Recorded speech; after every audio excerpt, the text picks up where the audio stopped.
depth of the roster this year is so much greater than it was a year ago. We have 18 players instead of 14, but also I think just the depth of the talent has helped practice and made everybody compete for their spot. So we've been able to create several different lineups this season already. I'm excited to see what this conference can be from a basketball standpoint. I think it could be a real power. I'm excited to see and interested to see whether, the top one or two teams in the conference will matter in the playoff. I'm interested to see how it will be viewed nationally.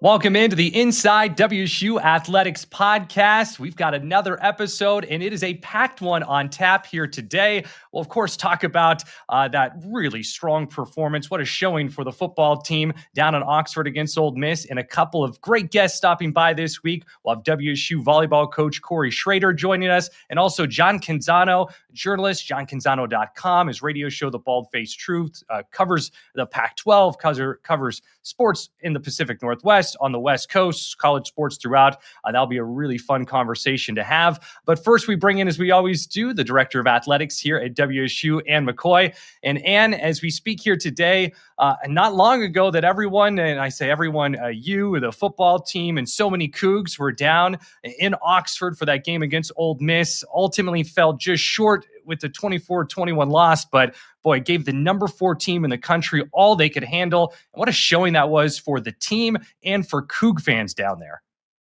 Oh my gosh, Chris, it really was. It was such a great atmosphere, and I'm so proud. Honestly, I have to start with that. Just so proud of our team, of course, and our coaches, but our fans. I mean, we had so many people there, and just really, I think, did such an amazing job of reiterating to the nation, to be honest, what a great place Washington State University is, what amazing fans we have, what amazing teams we have. And just like everywhere I went, people, I had a chance to go through the Grove pregame, and the Ole Miss fans were just like, you guys are amazing. There's, is there anybody left in the state of Washington? And we had to remind them, well, actually, Cougs come from all over, not just Washington. But it was great. I mean, it was a great showing. The team played so hard.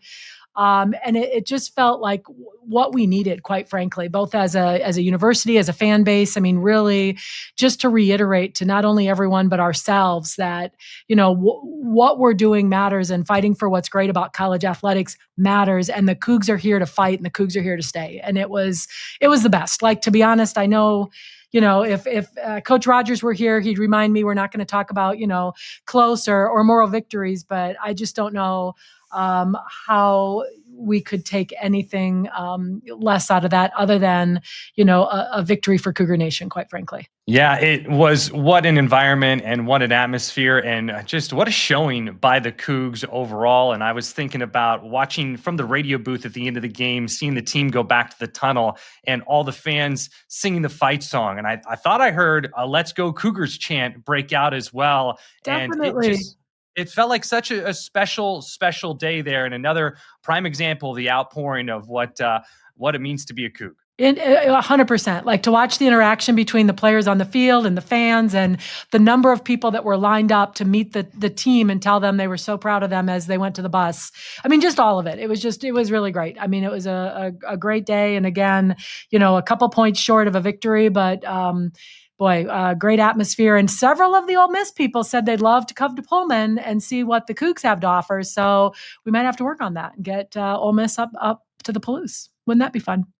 Ooh, I like the sound of that. That would be a lot of fun. And, credit just to Oxford, that community there. I know got to see a little bit of Tupelo as well. And just a little bummed we didn't get to see the house that Elvis grew up in. But the weather was gorgeous. You couldn't have asked for a better day. And it really made for a memorable one there. And as we look around at the latest that has happened in WSU athletics, not just that football game against Ole Miss, but we're going to talk plenty of volleyball here coming up. But volleyball split on the road at LMU LMU and Pepperdine. But off to that strong start, and we'll get to that here in just a few minutes. 5-1 beginning of conference play. Tennis competed at the ITA Northwest Regionals. Soccer had a split, battled at St. Mary's, and then won 2-0 versus LMU at home. And then swimming opened up strong at Fresno State, finishing third with 7 individual wins. Yeah, most definitely a busy weekend, and just that vibe that, it's we are in the thick of it with a lot of sports competing, and it's a great time of year. Well, on that note, let's dive in and talk a little more about volleyball coming up here.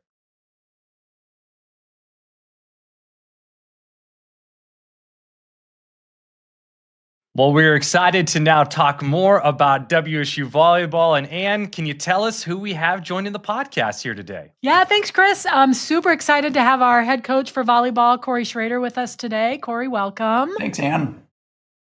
So we're going to dive right into the hard questions. As you know, I grew up in Wisconsin as well. So, of course, I have to start with a question about Wisconsin. So you also grew up in Wisconsin. What was it like? What were you like as a kid? I loved Wisconsin. I spent my entire life there until moving out to Pullman. And honestly, Pullman feels a little bit like Wisconsin to me. It's a little Midwestern.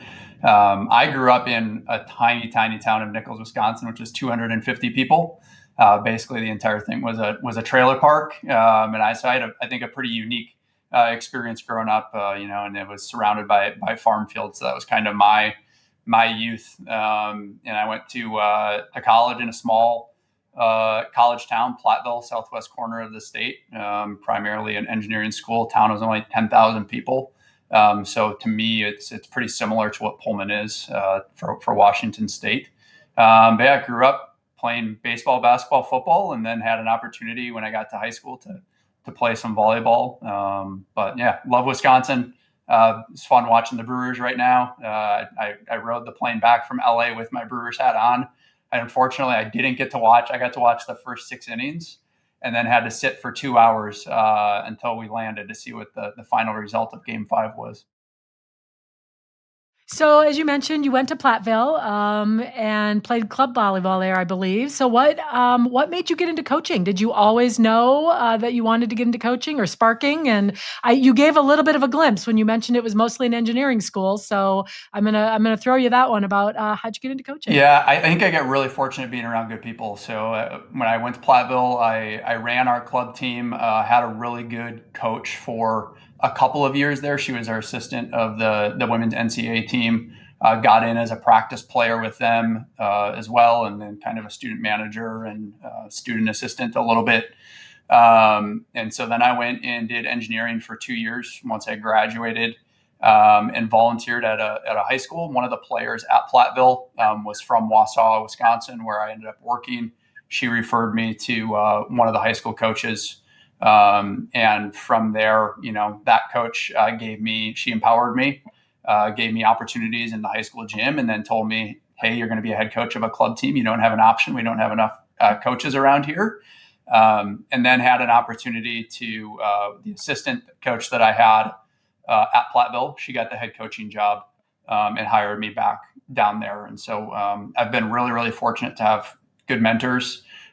People that I feel coach the right way, people who I wanted to be around and got me excited about coaching. And so it started off really as a way for me to stay involved in the game when I got out of college. And then I found more joy in the coaching than I did the engineering. I love my engineering job, but coaching was really fulfilling, and had an opportunity to do it full time, and it's all worked out. And then fast forward, you're here on the Palouse. You spent 1 season as an assistant on the previous staff in 2023, reaching the round of 16 at the NCAA championships. What was that year like compared to your previous coaching stints? It was pretty awesome. Definitely a higher level than I had ever coached, but I've had success, been fortunate to be on staffs that have had success everywhere that I've been. When I was with the high school, they were the 2 years I was there, we won the state championship. It was part of a 4-year run, definitely a different level. First year I got to Green Bay, we won the conference championship there. And so it was cool to continue to be a part of a winning culture. But definitely at a much higher level, you go down to Texas and win at Texas, and they end up winning the national championship that year. It was a pretty awesome experience. And then to be here in Bowler, in this community, it's the first place that I've been that I feel is a true college atmosphere. Green Bay doesn't have football, and when you're in Green Bay, it's tough to really gain any traction when you have the Packers there. And even Platteville is it's Division III football is big there, but it doesn't have quite the feeling that Pullman does here. So the amount of engagement that you have here, and you're truly like the pro sports, is a pretty unique atmosphere that I hadn't experienced before. Well, and then following that season in 2023, you were named head coach here at WSU. What was that process like? A lot of phone calls with Ann. I hadn't gotten to know Ann a ton that first year as an assistant. I feel very fortunate that I even had an opportunity to be on the staff in 23. I was kind of fortunate of some new NCAA rules that allowed me to be an assistant that year, but I hadn't gotten to know Ann a ton. But when everything was going on and that position became available, got to know her more and had some really good conversations with her. It was definitely nerve-wracking, a lot of unknown, going into that season. I wasn't like, hey, I'm going to go get a head coaching job, but that opportunity comes up. I certainly wanted to take it, and I wanted to be able to stay here in Pullman. So there's a lot of uncertainty, continue to be uncertainty with not knowing the conference and the roster and all of that when I first got the job, but grateful that I did it. Well, and with that, you took over a team, 3 returning players. You mentioned the new conference. It was the first year playing in the WCC. How was that? And obviously, just an interesting situation for you to navigate with a lot of new that year in your first year. Yeah, I think, comparing it to this past spring, there was a lot of our staff going, we should be doing more right now. Like, why do we have a day off? That first spring was just around the clock. I think we ended up doing 35 official visits that first spring to be able to rebuild that roster and then future recruiting classes. As we actually did as a staff a little trivia challenge of trying to name everybody that we had come visit that first spring, and we couldn't do it. It was pretty insane, and then trying to run practices on top of that and hiring a staff, but also felt a ton of support, from within the department. I fortunately built a lot of great relationships that first year in the department. And so I had a ton of support from everybody else. And then getting to know the community a little bit more and the volleyball donors and supporters was awesome. So it's definitely been calmed down a lot from the first 4 to 6 months. I learned a lot in that time, but also fortunately brought in an awesome staff that has helped create the roster that we do have.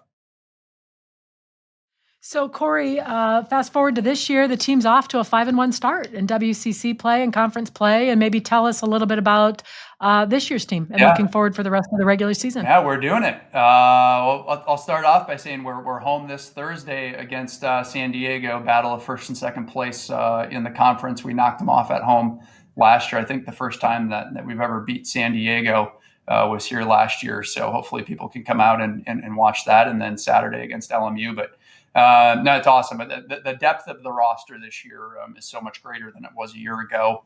We have 18 players instead of 14, but also I think just the depth of the talent has helped practice and made everybody compete for their spot. So we've been able to create several different lineups this season already that have given us some wins.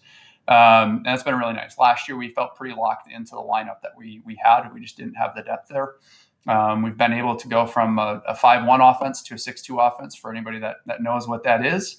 And it's created more balance in our offensive attack. So, and we had 6 returning players this year instead of 3. So that has helped as well. Hopefully we'll have even more. We should have even more next year.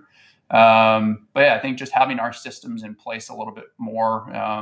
We had our exhibition match against Montana this year and last year, and we just felt going into the one this year, we're so much further ahead than we were last year, just because we had the people in place for a longer period of time. Well, and Korey, you mentioned, Cougs are home this week on Thursday, and talk about Bowler Gym. You and I both traveled. You've certainly to a lot of different venues across the country, and just the volleyball energy and the experience of being in Bowler Gym. Talk about that a little bit. It's unlike anything else. I mean, it is the best home atmosphere on the West Coast, and that's not bragging. That's not exaggerating. It is. It's what it is. Everybody that comes here absolutely loves it. It's hard to play here. And we were just on the road at Pepperdine. Who's a great team, and I think maybe there's 200 fans there. We go to LMU, who won the conference last year. I think there's 250 people there. And we're playing in front of 1,000 plus every night at a minimum. So, and then just it being a volleyball only venue, when we go on the road and we're trying to schedule our practices, you're working around basketball. Even our match at LMU, literally it started immediately after a basketball practice ends. And to be here where we can go in and practice anytime, we don't have to work around anything else. But then, the environment here with band playing, the student section, season ticket holder, it's unreal. I still get chills when the team runs out before the match and the fight song's going and everybody's standing up and we do jaws, and you just look around and you have to appreciate everything that we have here. So we're really, really fortunate. It helps with recruiting. It helps with winning home matches. Our players absolutely love playing on the Terraflex, which is a special floor instead of on the wood, which not many people have, that permanent Terraflex floor. So really, you add it all up, and it is the best home venue on the entire West Coast. Well said, Bowler. Such a special environment. And Korey, your wife Missy is the head athletic trainer for volleyball at WSU. Is it difficult not to talk volleyball just 24/7? A little bit. We've gotten better at it. We were on staff at Green Bay too, and I think we learned as our relationship went on that there had to be something outside of work and volleyball. But I'm really fortunate to work with her, and she is as good at her job as anybody else is in the business. She's really, really good. And people ask me how I ended up at Washington State, and it's her. She actually got out to WSU before I did, and I stayed for another season at Green Bay, and I came out here just to be with her. She had career aspirations and had the opportunity to be here at WSU and took it. And so I came out here to support her, and fortunately was able to get on staff, and everything has kind of worked out. But we're also really fortunate that we get to travel together and work together. We're down in LA together, and on the day off we get to go walk around on the beach for a little bit. So I think it is a very unique circumstance, but it's one that I appreciate very much. Well, we are grateful it all worked out. Korey, thanks so much for the time today. And of course, best of luck not only coming up this week, but for you and the team the rest of the season. Thanks, Chris. Thanks, Ann. Great. Thanks, Korey. Go Cougs. Go Cougs.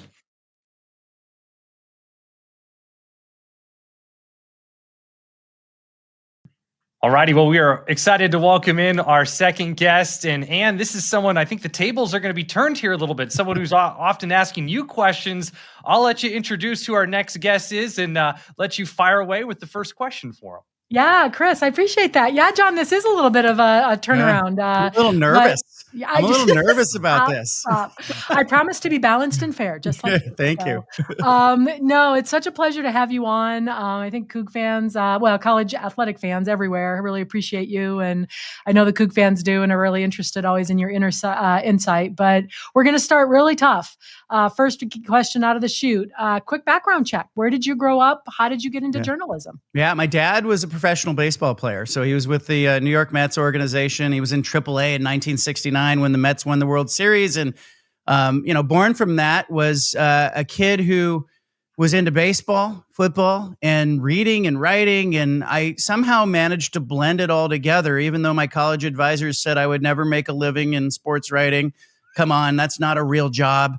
I've managed to make a career out of this. I kind of go where the path takes me, but grew up in a big-time sports family. I was born in the state of Oregon, but really grew up in California in the Bay Area. And in college, we played Washington State in baseball. We had a big 1-0 win. I played Division II baseball at Cal State Chico. We beat Washington State 1-0. It was the highlight of our season to beat a Pac-10 team at the time.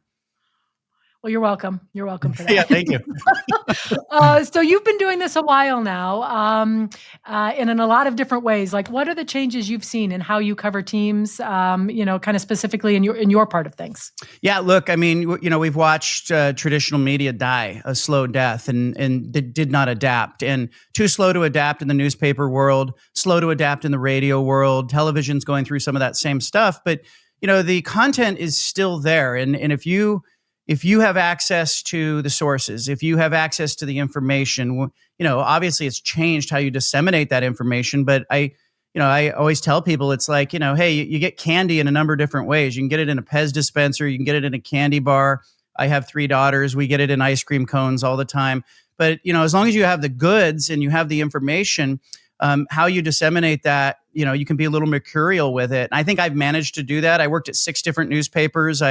Back in the day, I covered Notre Dame as a beat reporter. I covered Indiana basketball when Bobby Knight was there. I covered Jerry Tarkanian.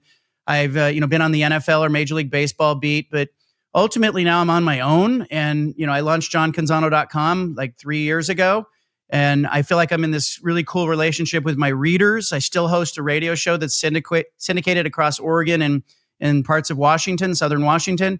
That's a lot of fun, but I'm having fun on Instagram and TikTok and places I never thought I'd be, and my daughters are going, yeah, you got to be on TikTok, Dad, because that's where we get our information. So I think, we've watched that change.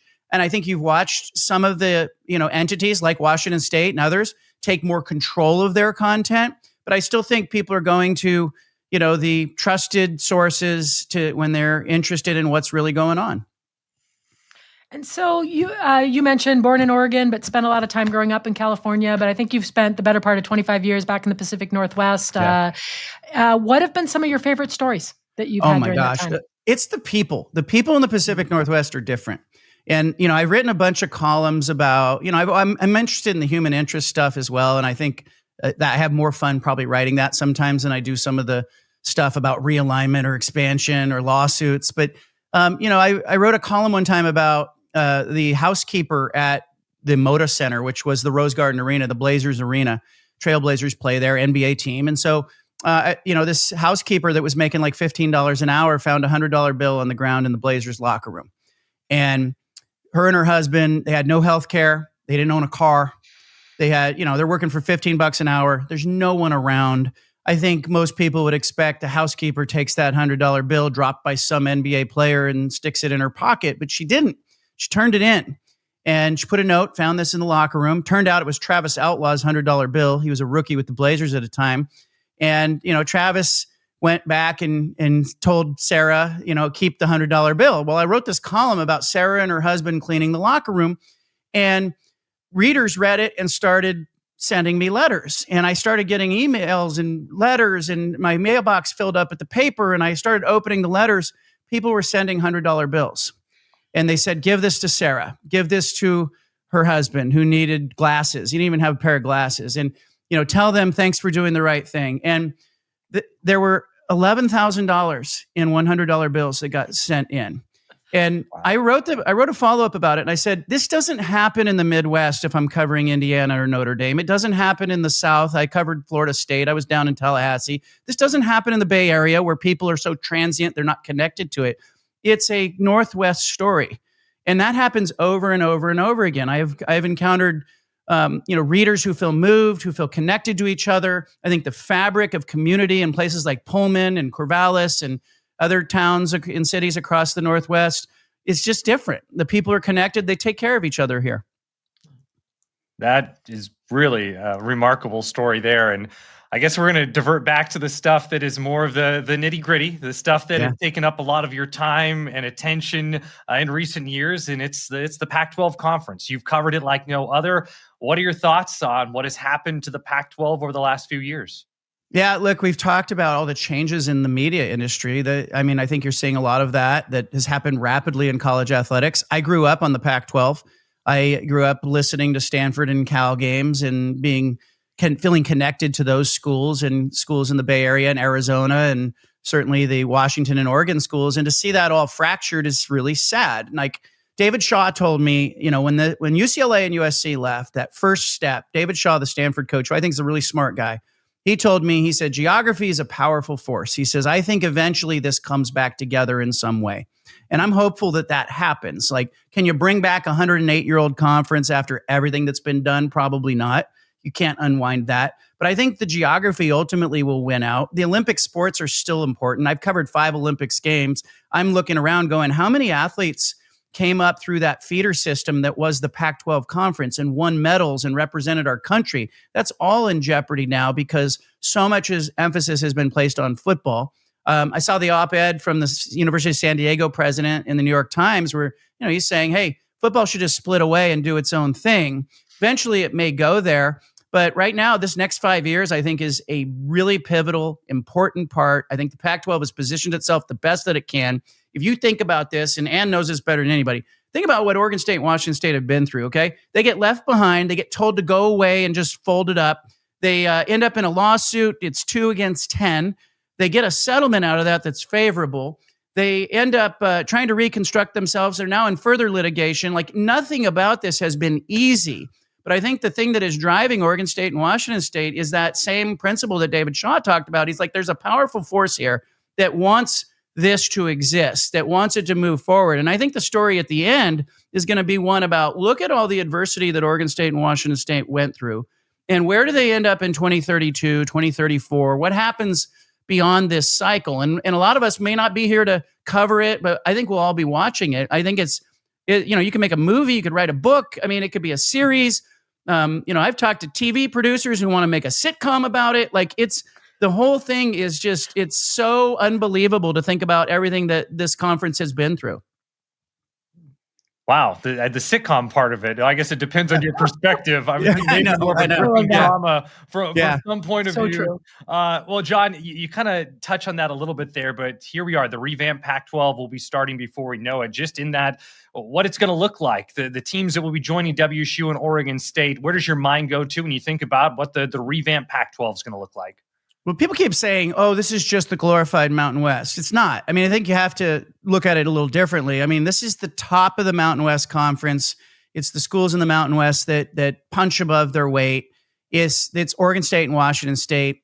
As I look at what happens in this near cycle, this conference champion in football should have access to the playoff in most years. And that is an important distinction. Now, once you get there, do you get pushed around because you don't have the financials to compete? We may find that out, but it gives you a puncher's chance to be around it and to keep the Big Ten, the SEC, the ACC, and the Big 12 within view of your front windshield. And that, I think, is the objective. I'm excited to see what this conference can be from a basketball standpoint. I think it could be a real power. I'm excited to see and interested to see whether, the top 1 or 2 teams in the conference will matter in the playoff. I'm interested to see how it will be viewed nationally. I think there's so much here that is yet to be determined with this conference, but, can Oregon State and Washington State, who they should be top tier teams in this new conference, they're not used to being in that position. Washington State and Oregon State were at, funding at the bottom of the old world Pac-12. And so can they, in this new era, can they become powers within this conference? Or, what's in the DNA there? Does it drag these two schools down? And I'd be interested to hear what Ann has to say about that. Well, you'll have to schedule some time with me to talk about that. No, I'm just kidding. No, you're absolutely right. Yeah. It's on our mindset a lot. I mean, it's a lot different, really, to position yourselves as the leaders of a conference and really do what got you to that point to stay in a position of power. And I think, it's an important. It's going to be super important for us going forward. So switching gears a little, you and John Wilner have an excellent podcast, and you cover a wide variety of topics. How did that come to be? We worked together at the Mercury News. So I was there in 2001, and I was covering the NFL and Major League Baseball. He was on college sports. And I can remember just getting along with the guy and really feeling like we saw the journalistic world the same way. And what happened was the deterioration of newspapers. So I leave the Mercury News to come up to the Pacific Northwest to work at the paper here. He stays there. Over time, I'm covering more and more college athletics. We found ourselves on the phone all the time, talking to each other as though we were teammates and coworkers. We were working on a lot of the same stuff as it pertained to Larry Scott and the Pac-12 and media rights and the new conference and what's happening. And so over time, it was almost like, hey, I kept telling him, hey, I'm glad I had you. I have a teammate, because the newsroom I was working at had 68 employees in the sports department when I was hired in 2002. It was down to 9, when I left 3 years ago. And so Wilner really did become more of a coworker. And even though we worked at different papers and competed against each other in a lot of cases, we did find that there was some overlap, or you could bounce stories off, or you could even work together on some things. So, he reached out to me and he said, hey, I kind of want to do a podcast. There's no one else I'd rather do it with. We very quickly just said, let's try this. And, we do a weekly episode on YouTube that is a lot of fun, and we need to have Ann McCoy on. I'd be honored. Well, sneaky. I saw what you did there. Yep. Worked it in there. You have her on the hot seat. I don't know if you can say no to that now. I'm not going to say no on this. Yeah. No, John. Well, so in the last couple episodes, 2 weeks ago, we had Jimmy Rogers on. Last week, we had WSU offensive lineman Brock Dew on. We asked him some version of this question. If you're the college football czar, what would be the one change you would make? Well, maybe zoom out a little bit. College sports overall, what are your thoughts? What are your concerns? If you were the czar, what would you like to see happen? Well, no one's thinking of the greater good. And so I think just having someone in that position that is thinking about the goose and not just the golden egg is going to benefit college athletics. And right now the Big Ten is doing what's right for the Big Ten, and the SEC is doing what's right for the SEC. And the individual schools within that are saying we have to do what's right for ourselves. And I kind of supported that. Like, when Oregon's trustees said, hey, it's the move to go to the Big Ten, I go, I get it. You have a duty to do what's best for your school, but no one's thinking about the greater good. And so what I would first look at is like the huge disparity in TV dollars just creates a staggering deficit for some conferences. And there are just some who cannot compete. And so I would look at, like, why aren't these entities negotiating as one? Why are they negotiating as individuals within that? Is this really what's good? Yeah, I guess Ohio State and Michigan would give up some market share. They'd give up some revenue. The Big Ten and SEC schools would give up revenue, but I think it would be done in the name of protecting the rest of college athletics. And I keep asking, like, who are they going to play? Who are they going to play in other sports, not just football? Do they care about who they're going to play? And more of the decision makers, I think, aren't thinking that way. The commissioners are not thinking that way. They've ceded control to the TV executives, and TV's making all the decisions. Now you're inviting the fox into the hen house with private equity. And so, you're just creating larger gaps. You're creating a hen house that has no more hens left in it, and the foxes are everywhere. And so I would try to remember, hey, look, you're supposed to have this mission of higher learning. You're supposed to be this Olympic development feeder system. Let's not forget about the non-revenue sports. Let's think about the collective good of this whole thing, while also giving athletes a seat at the table. And I know that's tricky, but I just think having someone in that position would be new, it would be better, it'd be different. Can you imagine the NFL if the New York Giants and Dallas Cowboys and San Francisco 49ers just said, hey, we deserve a larger share, and we bring more TV viewership. Forget Kansas City, forget the Tennessee Titans, they don't matter. I mean, you'd have eight teams in the NFL that just controlled everything. And that's what we have in college football. We've got the SEC and the Big Ten. So, John, one thing I've always been impressed with you is that you're incredibly thorough, but always incredibly fair, I think, for the good, the bad, and the ugly. But I'm just going to say my take is that we're going to call you kind of an honorary Coug, because I feel like we've been in the trenches for a couple years. And what do you think of when asked about Cougar athletics? But I mean, our fans really appreciate you and all the work you do. So if you'll accept the honorary Coug tag, we'd love to give it to you. But what do you think about what the Cougs? Well, look, it means a lot to me that you say fair, because one of the things I pride myself on is, look, I want to be critical. I need to ask the hard questions. Trent Bray is 0-7 at Oregon State, and it meant a lot to me. I had him on my weekly radio show, and I peppered him with questions about the failure of leadership and is he a CEO? It meant a lot to me at the end. He texted me and said, hey, you were really fair with me, and I appreciated that. And that means a lot to me. Like, that you can ask that hard question, and you're dealing with a reasonable person on the other side that's not taking it personally. When I think about Washington State, I think about the misconceptions and the perception that I had when I first got to the Pacific Northwest. I thought Pullman, the knock you get on Pullman, oh, it's way out there. Oh, it's in the middle of nowhere. It's desolate. Then you go there and you realize it's one of the great college towns in the country. And it's no different than, going to Bloomington, Indiana, or West Lafayette, or going, up to East Lansing, and you have great people who care about their school. I was at Penn State. It's no easier to get to than Pullman. Penn State has this perception nationally that it's such great, what a great place, Happy Valley. And so I think that perception that you fight in Pullman is not accurate. And I think that that's one thing I would go after, and I'm sure you guys think about it and talk about it on a daily basis. But I also think about the people who care so deeply about Washington State athletics. It's Ryan Leaf, when I run into him in the press box, that he cares so much about Washington State.